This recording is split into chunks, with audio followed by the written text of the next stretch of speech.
안녕하세요. 피부과 전문의 장문영입니다. 저희 성능에서 피부과를 개업한 지가 벌써 25년에 접어들다 보니까 예전부터 왔던 환자분들이 이제 다시 아주 정말 오래간만에 오시는 경우가 있고, 그럴 땐 정말 벌써 성인이 된 아이들, 그런 자제분들 이런 치료를 위해서 같이 오는 경우를 보면 참 세월이 빠르다는 생각도 하고요. 또 자제분들을 손을 잡고 올 정도로 환자분하고 서로 신뢰감이 좋았기 때문에 그런 결과가 이루어지지 않았나 생각도 혼자 스스로 해보기도 합니다.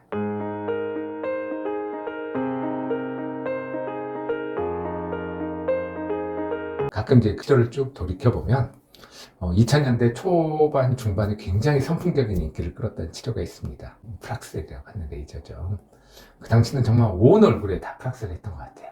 여드름이 있건, 기미가 있건, 뭐 색소가 있건, 뭐 모공이야 말할 것도 없고요. 모공이나 여드름 흉터에는 뭐 당연히 하는 그런 기본적인 치료였는데, 세월이 한참 지나서 요즘 이렇게 환자분들을 대하다 보면 얼굴이 항상 붉은 홍조가 있거나 민감하신 분들이 자기 프락셀하고 나서 피부가 굉장히 이렇게 됐다고 하소연하시는 경우들이 가끔 있습니다. 그 당시는 흉터나 모공을 위해서는 강한 치료가 필요하다고 생각들을 하고 그런 치료들을 많이 했지만, 그게 그 당시에 굉장히 좋은 말로 트렌드고 유행이었고 했던 그런 치료들이 꼭 그 결과가 좋으리라는 보장은 아니라는 걸 증명하고 있다고 저는 생각을 합니다.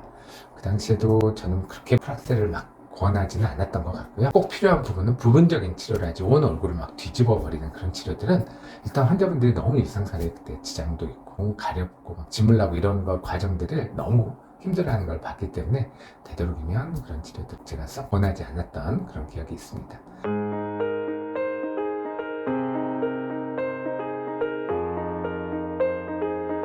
자, 다시 프락셀 얘기로 돌아와서, 프락셀은 온 얼굴에 미세한 구멍을 레이저로 이렇게 뚫어서 그 구멍을 통해서 새 피부, 새 콜라겐이 차오르게 하는 걸 유도하는 그런 치료였습니다. 그러다 보니까 우리 생각에 구멍을 더 많이 뚫을수록, 구멍을 더 깊게 뚫을수록 새 피부가 훨씬 더 잘 차오를 거라는 생각으로 치료 강도를 점점 높게 강하게 하는 게 그 당시에 유행이 아니었나 싶고요. 그러면서 환자들이 또 거기에 맞는 반응을 하니까 당연히 치료하는 사람들도 더 이렇게 그쪽으로 많이 연구들을 했던 것 같습니다.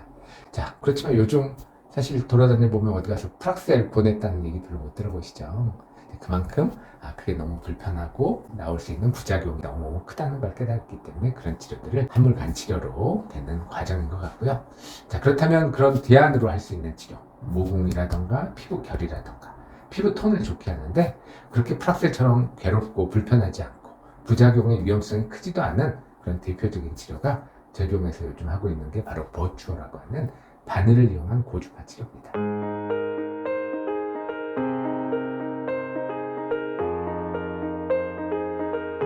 프락셀이 레이저로 구멍을 뚫듯이 버추는 미세한 바늘을 장착한 상태에서 피부에 주입을 하고, 그 바늘을 통해서 고주파라고 하는 뜨거운 열을 주입을 해서 새 콜라겐, 프락셀이 구멍 뚫고 그 구멍을 통해서 새 콜라겐이 차오르듯이 고주파를 쏘아줌으로써 그 자리에서 새 콜라겐이 차오르게 하는 게 치료의 원리입니다. 결국 그렇다 보니까 레이저로 구멍을 뚫느냐 바늘을 이용해서 피부를 자극을 주느냐의 차이가 있지만, 결국 새 콜라겐의 형성을 촉진하는 원리는 같고 또 그 치료 메커니즘도 결국 비슷하다고 볼 수 있습니다. 다만 이 보초라고 하는 치료는 다운타임이라고 하는, 약간 붉은 기운이 심한 경우는 2, 3일, 대부분은 하루 이틀 정도, 그리고 그 다음날부터 메이크업이 가능하기 때문에 거의 다운타임이 없다고 설명할 수 있고요. 이 치료를 하고 나서 프락셀처럼 피부가 민감해지거나 붉어질 가능성은 더더욱 훨씬 적다고 할 수 있습니다. 물론 세상에 100%라고 장담할 수는 없겠지만, 치료 메커니즘 자체가 피부 겉에 우리 표피층에 구멍을 뚫는 치료가 아니다 보니까 피부 속의 진피층에서만 결국 활성화되는 치료다 보니까 피부 겉에 자극으로 인한 민감성 피부가 된다던가 홍반이 계속된다던가 이럴 가능성은 거의 없다고 설명할 수가 있습니다.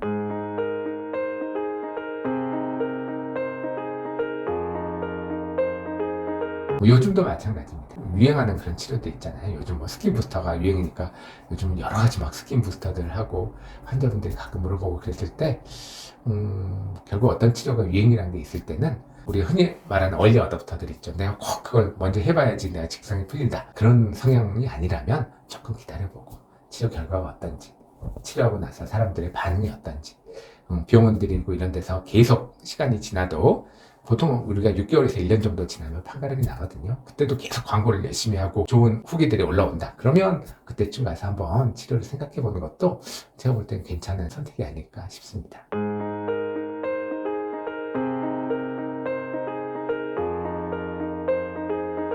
결론적으로 우리가 피부를 너무 막 이렇게 깎아내는 치료, 예전에 한때 굉장히 박피가 유행인 시절이 있었습니다. 그건 이제 프락셀보다 조금 더 그 전이었는데, 전신 마취라고 레이저로 피부를 전체적으로 깎아내는 게 굉장히 유행인 시기가 있었고요. 그 다음에 프락셀, 결국 그런 치료들은 피부를 너무 과도하게 깎아내는 치료였고, 지금은 그런 치료들을 거의 안 하는 그런 상태인 거 봐서는 너무 과도한 박피나 또 너무 이렇게 과도한 주입, 뭐 필러가 됐든 스킨 부스터가 됐든 너무 많은 양을 한꺼번에 주입을 하는 거, 썩 좋은 치료 같지는 않고요. 또 어느 정도 검증되지 않은 치료, 막 유행 타고 막 요즘 뭐가 유행이다, 뭐가 좋다, 이런 치료들도 저희 병원에서는 되도록이면 어느 정도 검증된 시기, 최소한 1년 정도는 지켜보고 그 다음에 보통 치료들을 도입을 하고 있습니다. 이런 게 결국 환자분들과 아주 오래된 환자들을 다시 웃으면서 만날 수 있는 그런 길이 아닌가 싶습니다. 혹시 저희 선흥역 지나가시다가 저희 간판 보면 저희 매직 피부과 한번 기억해 주시기 바라며 오늘 이만 마치겠습니다. 감사합니다.